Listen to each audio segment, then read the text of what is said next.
اگر واقعا خودت علاقمند هستی که از دست چربی‌های دور کمر و شکم خلاص شوی، در کنار رژیم غذایی کمر هم درد میکنه و هیچگاه نمیدانی که چیکار کنم، کدام حرکات رو بزنم. دو تا حرکت برات معرفی میکنم بسیار مؤثر و سودمند هست. یک قلب در کامنت بگذار، بریم شروع کنیم. دقیقاً به این حالت بخواب، یک پا روی پای دیگه بگذار.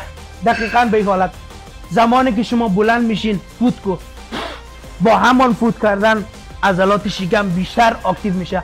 حالت دوم، این بار این پا را به این حالت رد کن.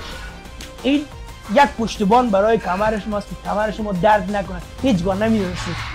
دوباره به این حالت.